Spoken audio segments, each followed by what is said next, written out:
Weaving beads with silk may sound complicated, but it's quite easy, and making this bracelet is meditative and relaxing. In this video, I'll walk you through the entire process and give all the tips you need to have success on your very first try. Hey there, Sandy here. Welcome to another mixed media jewelry tutorial at keepsakecrafts.net. The first thing you'll want to think about when deciding to make a project like this is what kind of look do you want? That will determine what kind of silk you want to use. In this case, I used Sari silk strips and got a very fuzzy, funky look. This is just a lot of fun and rather bold. You could also use these kinds of silk ribbons. These are usually used for embroidery, but you could certainly use these. You could even use these kinds of silk ribbons. They're a crinkly silk. The ends are finished, so you're not going to get these fuzzies like you will with these, but you definitely get some texture. Keep in mind that whatever kind of silk you decide to use, it is going to be compressed by the weaving process. This bracelet was made with this kind of silk. It was the exact same size when I started, but you can see that while doing the weaving, it's squished it a bit and brought it under control. There are other silk yarns out there that you can find. It doesn't even have to be silk. Silk is a lovely fiber, though. It's very comfortable to wear, and if you're going to be wearing a lot of it against your skin, you want something that breathes, I think. I'm going to be demonstrating on this particular silk today, and I have to say that even though it is a hot July day where I am when I'm creating this is a very comfortable bracelet to wear, so I think you're going to like this one. The next thing you'll want to choose are the beads that you're going to use with your bracelet. For this one, I chose all 6mm beads. I have a few different shapes, mostly rounds, but some crystals, some bicones, some fire polish. They all are 6mm beads, and they work well. Keep in mind when you're using beads for looming that you want to think about the measurement that goes from hole to hole, because that's the way these are strung. So if you have an oval bead, if it's strung the long way, that's the measurement you want to go by.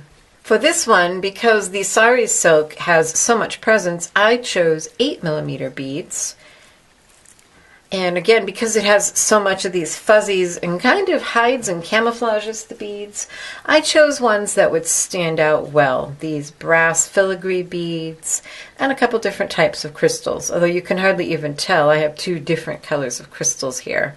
This one I did a bead soup of colors where I just put them all in a dish and picked up random ones. This one I did a pattern. It's actually the pattern is just reversed. It's brass, blue crystal, brass, clear crystal, and then in the next row I reversed it to clear crystal, brass, blue crystal, brass. But whatever pattern works for you.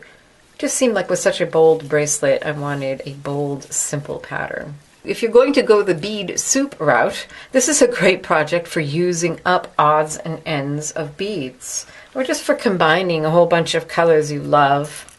What you can do to see how well they work together is take all your strands and put them in a white dish, and immediately you'll be able to tell that if maybe I don't like a particular one, or just how well the mix works, or if you need to have more of one color or less of another.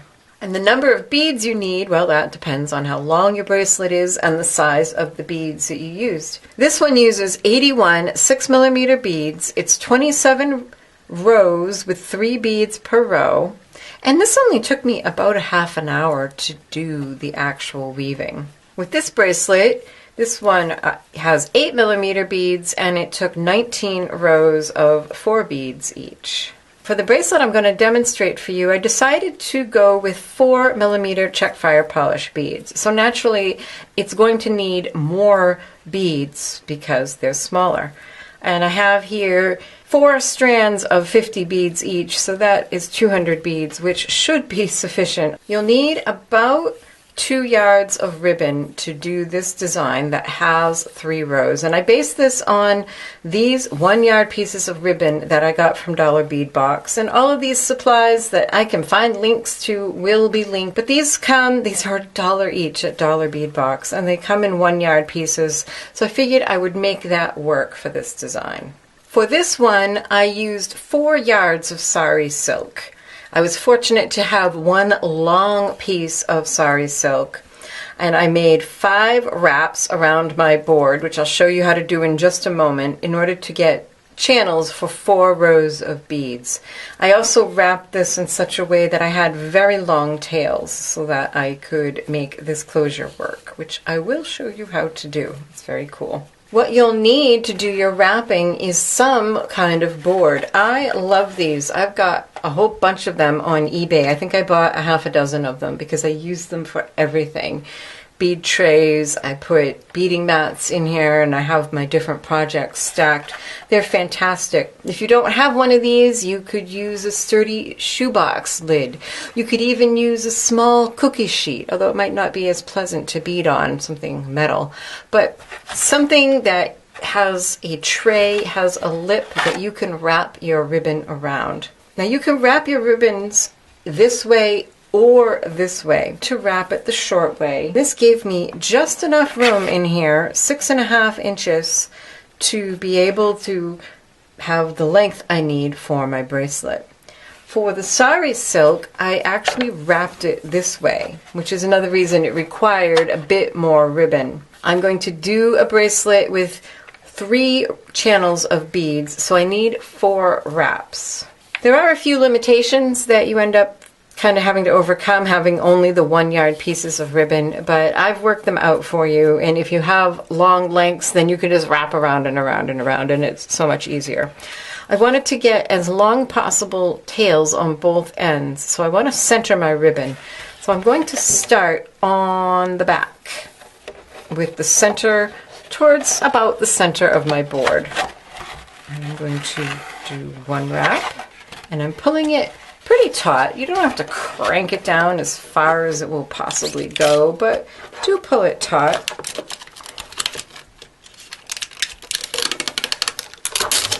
And I have found packing tape is the best thing. It's nice and strong.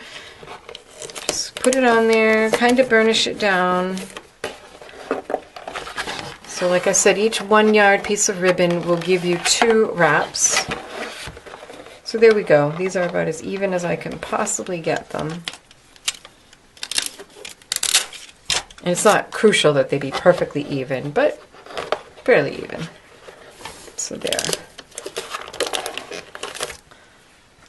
And now I can repeat with my other one, since I already have the measurement figured out. And I found it was easier just to start a fresh piece of packing tape for each one. Kind of burnish it down on either side. And, whoops. Obviously better than that.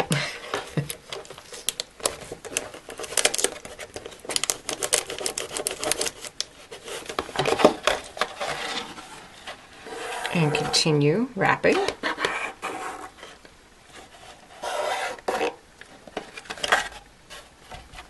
They're not guitar taut, but they're tight enough to hold. So if you know anything about looms, this would be called warping your loom. These are the warp threads. There are warps and wefts when you're making a woven anything. I always remember that the warp, W-A, comes before weft in the alphabet. So the warp is the first thing you put on. Now I could have done this the other way and it would have worked out fine either way. I could have wrapped it this way. But since I'm wrapping it this way, I do not need to bead this entire length. But this gives you the option of beading it more if you need more. So what I'm going to do is just give myself a couple little reminders of where to stop and where to start. Just going to put some painter's tape down here.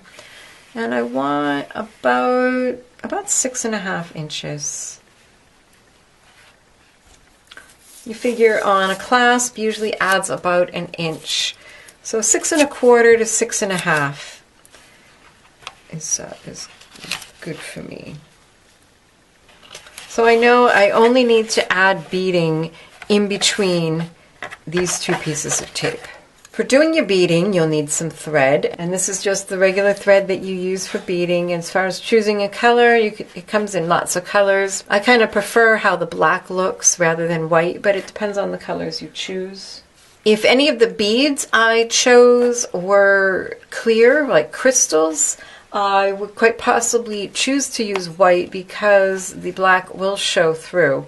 The only one it might show through a little is this pink, and I think that will be fine because this is a pretty matte color. So next I'm just going to snip all these and put them right in my tray. I think I'm going to do a diagonal pattern if I can work it out.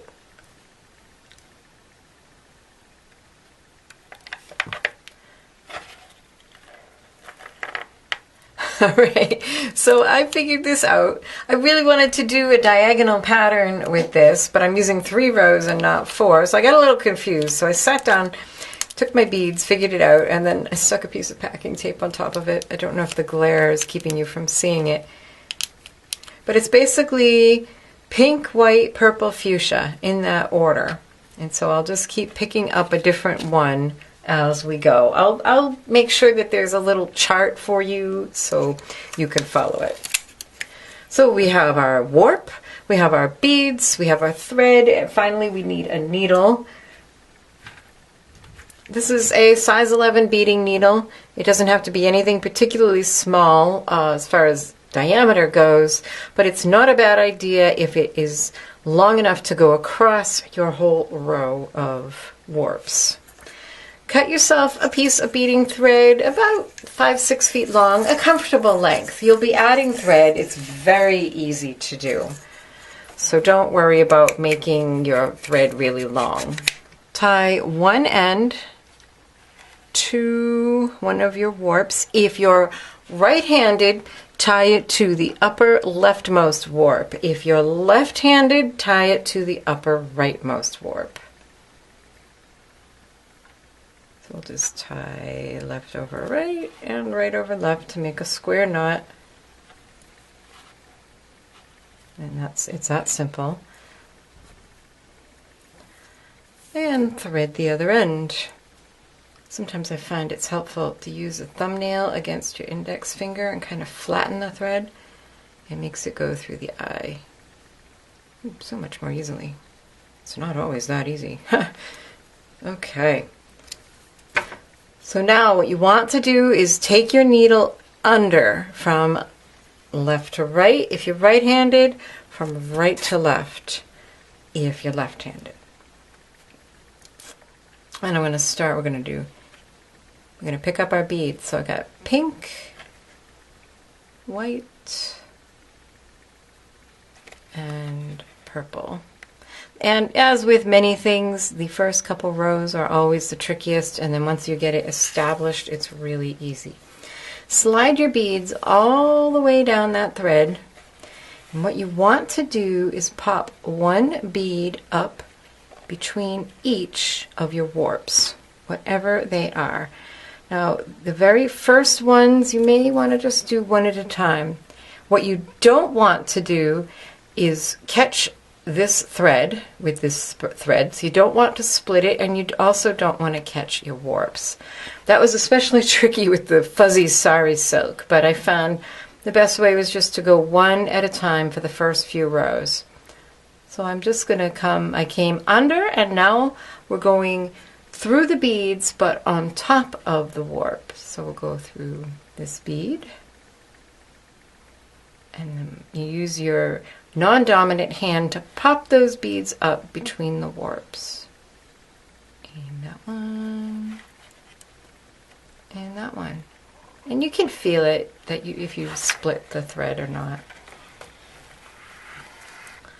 Now you want to take this loop here, keep it in your dominant hand, and give it a tug to tighten it and from below, and then you can pull to tighten it from above. And again, always go under your warps with your thread. What this does is it loops this thread around this warp, because if you don't go under it, it's just going to fall apart. So by going underneath, this thread is now looped against this leftmost warp. Now for my pattern, the way it works, I have these arranged in the order that I'm going to go, and whatever bead I put on second, I'm going to put on first now. So whatever bead is in the middle of the previous row, that one goes on first. So now it's white, purple, fuchsia.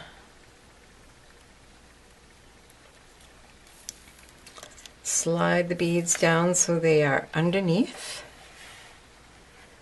Pop one up in between each warp and go back through each bead, being careful not to split the thread or go through your warps at all.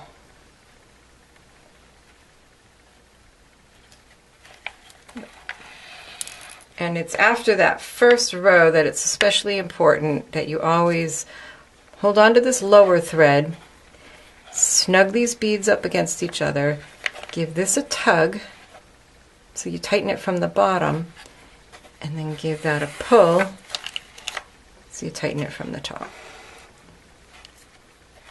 You don't have to pull super hard, you just want to snug up each row so that you're not leaving slack thread. Alright, thread goes under your warps. If you have a loom and you know how to use it, you can absolutely use it to do this process. I just thought it was a great alternative to use some kind of a board. Middle bead is the first one, so now it's purple, fuchsia, pink. And that is all there is to it. It's a great, just kind of a quiet, peaceful, meditative process. I really love looming with beads. My son got me a bead loom, actually a little Ricky bead loom for Christmas. And I wasn't sure I was going to enjoy it, but I started playing with it, and you can see, if you look at my YouTube channel, you'll see I did a whole bunch of videos on working with bead weaving on a loom, and it was just really great. And it's just an enjoyable process. So then you carry on. So our next one would be this fuchsia chrome, and we just keep working our way around. So I'll come back when I have some done, and I'll show you how to tie on a new thread. I've now reached a point where I need to tie off this thread. When you tie off the thread on loom work, you want to be sure that you do it right after you've finished adding a row of beads. So you've come across under the warps and then gone back through the beads over the warps. And that's when you want to tie it off. And all you need to do is to come under that leftmost warp so that the thread is wrapping around it. Then you're going to go back through that leftmost bead.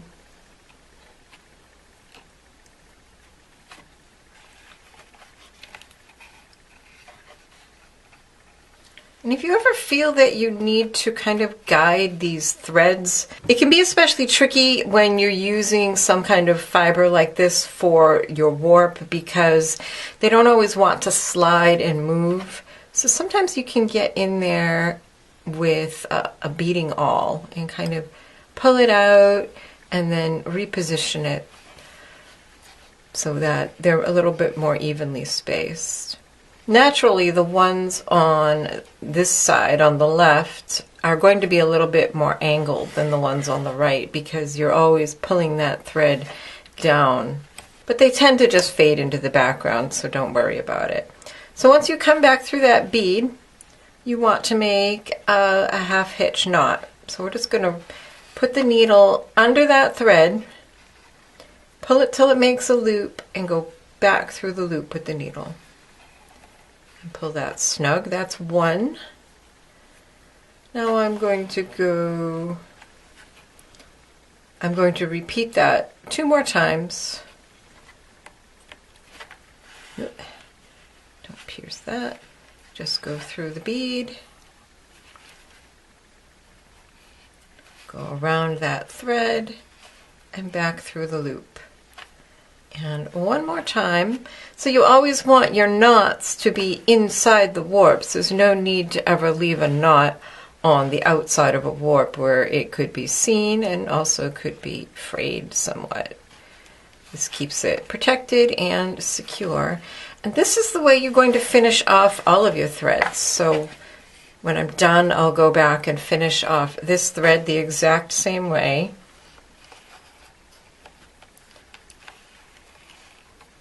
There we go.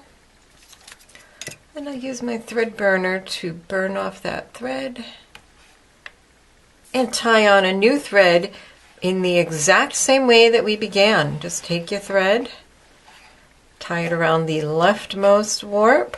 We'll make sure and leave enough thread on that end so that you can do exactly what we just did when we're done, going back through the beads and adding half-hitch knots to finish. So just make a square knot right there.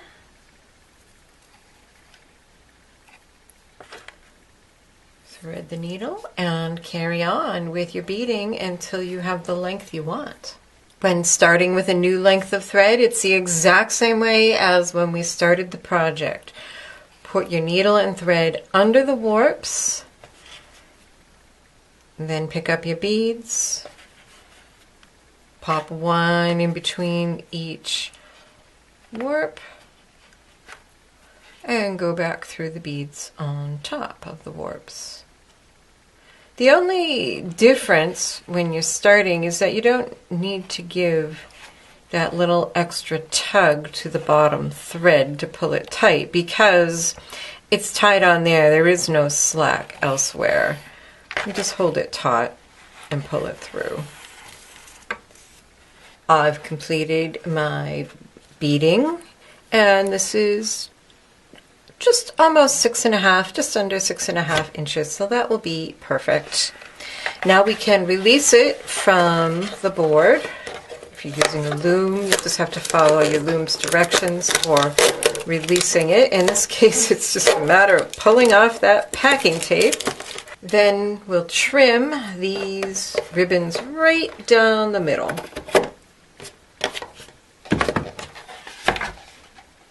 And voila! Now, how to finish this? Well, I mean, you could keep it really simple and just tie them in a bow and a knot and wear it like this. You can string beads with big holes onto the ends or tie those ribbons in knots. But let me show you a few other options. For this one, I'm not sure I'm 100% satisfied with the way I did this. I was kind of making it up as I went along. I did like the look of the jump rings. You could also use wire to wrap these. So what I did was I took some kind of fancy 6mm twisted wire jump rings and I put 3 on these 2 and then 3 on these 2. And I kind of regret trimming away the outer ones because what I ended up having to do to keep that from fraying was adding fray check, and it made them a little bit stiff. So I'm not sure that that was the best choice, but you can try different variations on this theme. So I did the 3 jump rings on the 2 outer. You could just take wire and wrap it tightly and use some pliers and crimp it down, and that would secure it. And then I did 3 jump rings. They actually go down here on the middle 2. And this I simply knotted to make a loop for my button. On this side, I slid the button onto one of the strands and then tied a knot after it. I had a lot more knots tied in here, but it was quite lumpy and annoying to wear. So then this here is just a loop for the button to go through.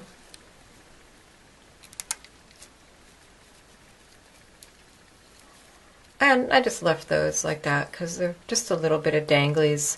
I don't have a whole lot of tolerance for big danglies. They tend to like brush the underside of my arm and be annoying. So just do a little bit of experimenting and see what suits you and your comfort level and your style. This is actually a very comfortable bracelet to wear.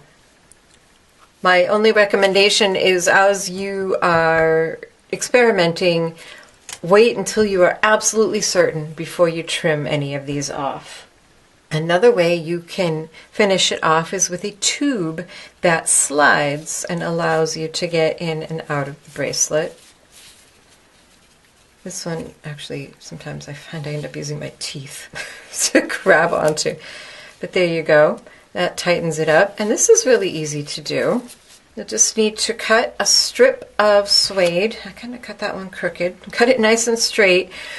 The size really is dependent on the scale of your bracelet. For this one, I cut a strip that's 3/4 of an inch wide and 2 inches long. You'll want to wrap it around all of your wraps. So in this case, it will need to go around all 8 of the strands. And you just wrap it fairly snugly. Use some E6000 glue where it overlaps.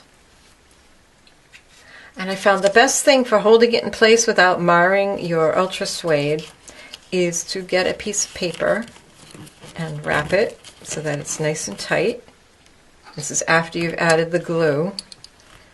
Then you can come in just with a bulldog clamp, and that will hold it. Let it stay until the glue is dry. Of course, make sure you knot these so that you can't pull it out by accident. And then you have a really pretty matching clasp that is easy to operate and comfortable to wear. If you enjoyed doing this loom work, I wanted to share with you a few other pieces that are done in the exact same way. We're just not using silk. This is a loomed piece with a very strong clasp. I love this clasp. The only thing is that the warps are beading thread. And so the warps just kind of disappear into the background and all you see are the beads. This is a glue-in clasp that you can buy, and if you go search for bracelet clasps, loom work clasps, peyote stitch clasps, you'll find a whole variety. There's some like this that you glue in. There are ones like this that if you end with a row of beads, and they come in different sizes, this is a tube, and this end actually opens up. So you slide your last row of beads in there, then close it. And if you can't find a clasp to purchase that works for you, you can use ultra suede in a slightly different way by having some extra weaving on the ends. And notice this one combines different fibers. So this is beading thread for the warps, and then for the weft I not only have beads, but I have areas where this is actually embroidery floss. So you can get really creative with this. And this one's done pretty much the same way. You can even do your beading to a triangle, and I'll leave you to find tutorials online. I'll link to some of them. Use a magnetic clasp, and if you do that, I don't trust magnetic clasps, so I have a little safety chain here. So all of these ones that I'm showing you right here use thread as the warps. But I do love the look of using silk ribbon as the warp. Now you know how to bead on a loom with silk. But did you know you can use wire with a beading loom? Or maybe you just want to check out the basics. For either of those and more, check out the Loom Weaving with Beads playlist I put together for you. Happy creating!